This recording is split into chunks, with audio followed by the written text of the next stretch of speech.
Evo, evo, čovjek mi pravi palačinku, brane, turbo injection, brane.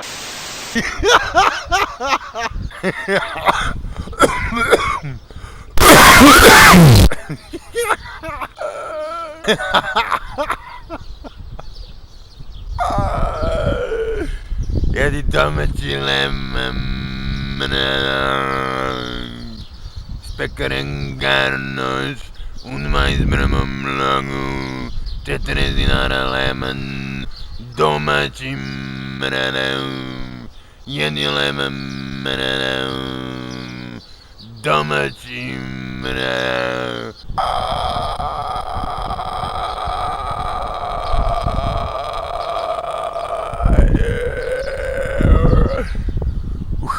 umorila sam se.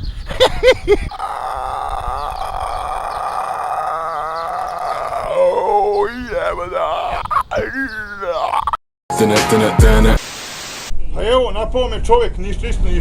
Slušajte, mi smo svi bolesni, evo ja idem kod... Evo, znači, mislite da sam ja bolestan? A ja mislim da ste bolesni. Evo, baba me 5 godina me napala i rekla je da sam bolestan. Jesi na Instagramu? Jeste, Miloš Q95. A ti? Boban Blagojević. Milan Blagojević. Boban Blagojević.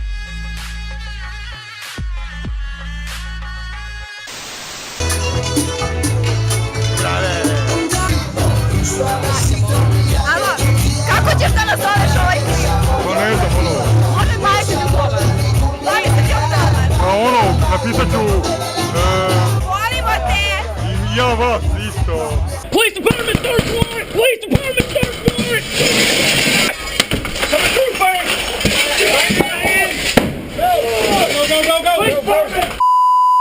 Nisi kupio silicu stovati. Ma, ne uzimam ja. Evo, 500 evra imamo mamu onu materialističku. Keš.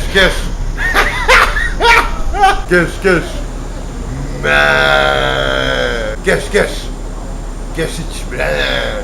Bez kešića niko te ne voli, brale. Pare, keš. Ne budi leš. Pare,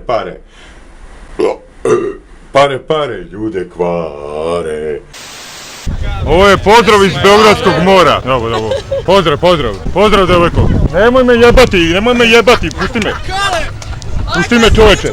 Idi svojim putem. Ajde bre, ostavi me na miru čoveče, jebi se. Ostavi me na miru čoveče, jebi se u dupe ti. Ajde bre, ostavite me na miru. Šta hoćeš ti? Šta hoćeš, sad za mnom ideš? Nisam ja peder. Beže, hoće da mi sjebu biciklo. Siro, to su pederi! Pederi, jebite se! Ja nisam peder, brate, ja sam čovjek. A stvarno si... Kenje se, pizdati materina! Kurva jedna, dođi vamo, kurva jedna, vidiš kako napadaš me sa leđa! Kurva jedna, pička ti materina! Ti si kukavica, brate! Eto, kurva me napad pozadi!